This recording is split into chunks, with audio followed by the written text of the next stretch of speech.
वृश्चिक राशि जलीय तत्व की राशि, मंगल प्रधान वाले। दोस्तों, ये जो वृश्चिक राशि वाले होते हैं ना, इनका ढंग थोड़ा सा अलग होता है। आप इन्हें छेड़िए मत, ये आपसे बोलेंगे नहीं। लेकिन अगर आपने छेड़ दिया और ये अगर कहीं कमज़ोर स्थिति में हुए तो ये उसे भूलेंगे नहीं। और जिस वक्त ये सक्षम होंगे, जिस वक्त ये अपनी स्थिति में आएंगे, उस वक्त जब ये आपको अपना दंश देंगे, आप उसे ताउम्र याद रखोगे। वृश्चिक राशि की विशेषता है ये। नमस्कार दोस्तों, कैसे हैं आप सभी। मैं आपका ज्योतिष मित्र श्लोक वर्मा आपके अपने चैनल श्री हनुमंत कृपा पर आपका हार्दिक स्वागत करता हूं, अभिनंदन करता हूं। साथ ही अपने बड़े भैया श्री हनुमान जी से निवेदन करता हूं कि अपने हनुमंत कृपा परिवार के सभी सदस्यों को, नए जुड़ने वाले सभी सदस्यों को सुख समृद्धि प्रदान करें और उन्हें उनके कार्यों में आशातीत सफलता प्रदान करें। दोस्तों, आज हम बात करने वाले हैं वृश्चिक राशि और लग्न पर जो शनिदेव वक्री होने जा रहे हैं, उनका क्या प्रभाव पड़ेगा। मेरे शब्दों पर गौर कीजिएगा। मैंने यहाँ पे वृश्चिक राशि और वृश्चिक लग्न दोनों का प्रयोग किया हुआ है। 29 जून 2024 की मध्य रात्रि को, या अपन कहें तो 30 जून को, शनिदेव वक्री हो जाएंगे। जो अभी तक मार्ग की स्थिति में चल रहे थे वो वक्री हो जाएंगे। देखिए, वक्र गति क्या होती है। वक्र गति एक्चुअली, आप सपोज मान लीजिए कि आप किसी रोड पर जा रहे हैं और आपने अपने वाहन से किसी दूसरे वाहन को जब ओवरटेक किया, तो वो जो पीछे जाता हुआ वाहन है वो असल में वो चल तो अपनी ही स्पीड से रहा है, लेकिन चूंकि आपकी स्पीड ज़्यादा है इसलिए आप उसे ओवरटेक कर गए और वो आपको पीछे जाता हुआ दिखाई दे रहा है। हर वर्ष ये स्थिति निर्मित होती है, क्योंकि पृथ्वी जब अपने अक्ष पर घूमती है और उसकी जब घूमते घूमते वह माफ़ कीजिएगा, जब सूर्य का अपना चक्कर पूरा करती है, उस वक्त एक स्थिति ऐसी आती है जब इसकी गति शनिदेव की गति से ज़्यादा हो जाती है, तो उस गति को वक्री गति कहा जाता है। तो शनिदेव 29 जून 2024 की मध्य रात्रि को वक्री हो जाएंगे और ये वक्री होकर वृश्चिक राशि पर क्या प्रभाव दिखाएंगे। दोस्तों, वर्तमान परिस्थिति में शनिदेव का जो गोचर हो रहा है वो आपके चतुर्थ भाव पर हो रहा है। चतुर्थ भाव आपका माता सुख आपका सुख भाव, भूमि भवन वाहन से संबंधित भाव है। शनिदेव जब यहाँ पर वक्री हो रहे हैं तो आपको भूमि भवन और वाहन से संबंधित कष्ट दे सकते हैं। आपको यहाँ मैं निवेदन करना चाहूँगा कि माता के स्वास्थ्य के लिए आपको विशेष ध्यान देना जरूरी है, क्योंकि यह गोचर 15 अक्टूबर 2024 तक चलने वाला है।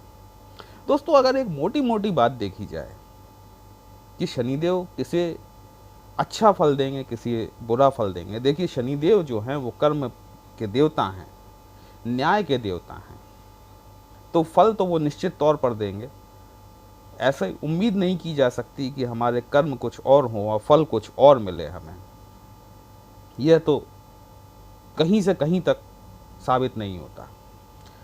अब यदि शनिदेव आपकी जन्म कुंडली में, आपके बर्थ चार्ट में, आपकी पत्रिका में, अगर ये मैं एक बड़ा मोटी सी बात बता रहा हूँ आपको कि शनिदेव अगर आपकी जन्म पत्रिका में शत्रु भाव में बैठे हुए हैं, शत्रु ग्रहों से द्रष्ट हैं, नीच के हैं, तो यहाँ आपको अवश्य ही फायदा देने वाले हैं।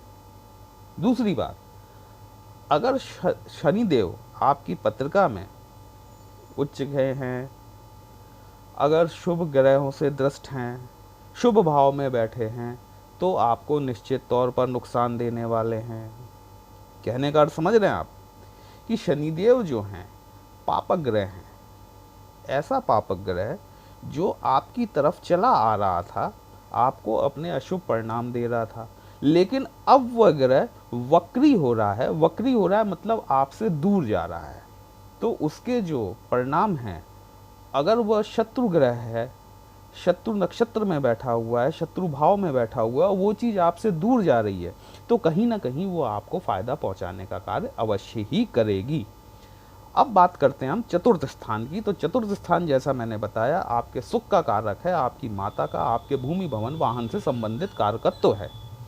शनिदेव यहाँ पर जो वक्री होंगे तो आपको इन समस्त चीज़ों में बाधाओं का सामना करना पड़ सकता है। शनिदेव को तीसरी दृष्टि और दशम दृष्टि ये विशेष तौर पर अलॉट की गई हैं। शनिदेव की तीसरी दृष्टि आपके छठवें भाव पर पड़ेगी। छठवां भाव जो कि रोग, ऋण और शत्रुओं से संबंधित होता है। तो शनिदेव आपके अगर कोई पुराना रोग है तो उसको उभरने की संभावना है। अगर कोई आपके छिपे हुए शत्रु हैं वो अचानक से आपके सामने आ जाएंगे। और अगर आप कोई कर्ज लेना चाह रहे हैं तो शनिदेव यहाँ पर कर्ज की स्थिति का निर्माण कर रहे हैं। या यदि कोई कर्ज पहले से चला आ रहा है तो आपको उसको रीपेमेंट करने में दिक्कतें आ सकती हैं। शनिदेव की जो सातवीं दृष्टि है वो सातवीं दृष्टि आपके दशम भाव पर पड़ रही है। दशम भाव आपका कर्म का भाव है। आपके मान सम्मान, आपके बॉस, आप जहाँ कार्य करते हैं उस जगह को प्रतिबिंबित करता है। इस वक्री गोचर के दौरान आपकी अपने बॉस के साथ में अनबन होने की संभावना दिखाई देती है। यहाँ मैं पुनः ये निवेदन करना चाहूँगा कि वाणी पर विनम्रता लाना, वाणी में एक विनम्रता लाना आपके लिए अत्यंत ही आवश्यक है। क्योंकि अगर यदि आप अपनी वाणी में विनम्रता नहीं लाते हैं तो आपके बॉस के साथ में खटपट हो सकती है।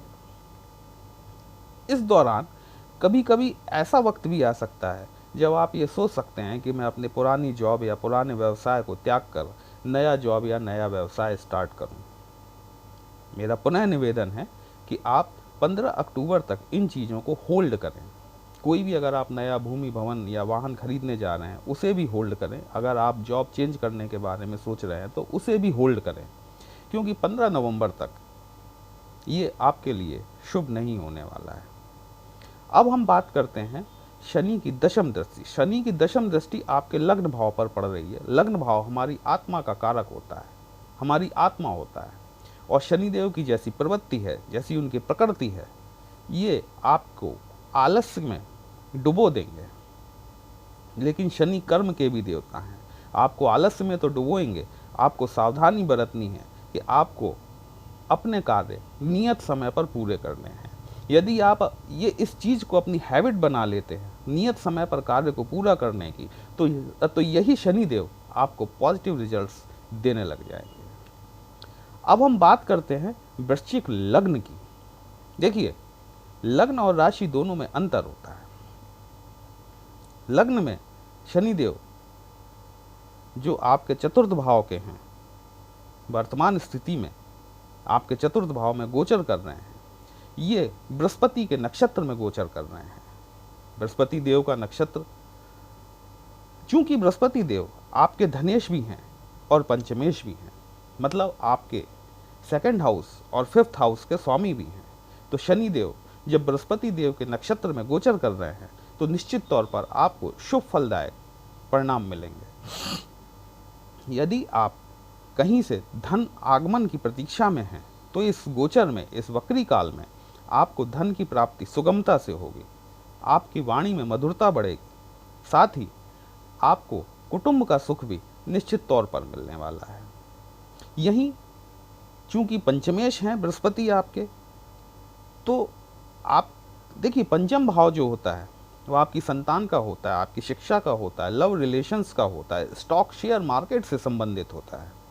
अगर आपकी संतान की पढ़ाई लिखाई में किसी प्रकार की कोई बाधा आ रही थी तो शनिदेव उस बाधा को दूर करने का प्रयास करेंगे। अगर आपके लव रिलेशन में कोई अड़चन आ रही हैं तो वो जो अड़चनें हैं लव रिलेशन में वो दूर होंगी और आपका प्रेम अगाध रूप से आगे बढ़ता हुआ आपको दिखाई देगा। अगर आप स्टॉक मार्केट में इन्वेस्टमेंट करते हैं तो इस गोचर के दौरान आपको प्रॉफिट होने की पूरी संभावनाएं दिखाई देती हैं। तो वृश्चिक लग्न वालों के लिए ये शनिदेव का जो वक्री काल है ये शुभ रहने वाला है। वहीं वृश्चिक राशि के लिए ये थोड़ा सा समस्याजनक रहेगा।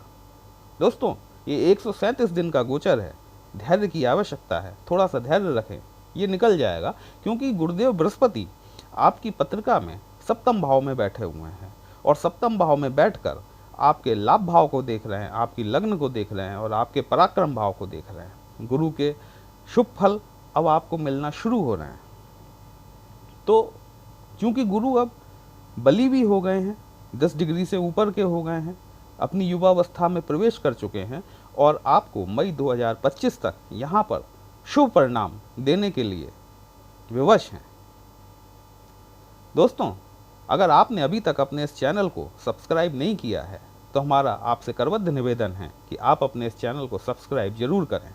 अगर आपको हमारा आज का विश्लेषण अच्छा लगा हो तो आप अपने इस चैनल को लाइक, शेयर और सब्सक्राइब करें। साथ ही अगर आप हमसे अपनी पत्रिका का विश्लेषण कराना चाहते हैं तो आप थंबनेल में दिए गए व्हाट्सएप नंबर पर हमसे कांटेक्ट कर सकते हैं। आपकी समस्या का समुचित समाधान करने का प्रयास अवश्य किया जाएगा। चलिए फिर मिलते हैं एक नई राशि के साथ, तब तक के लिए जय श्री राम।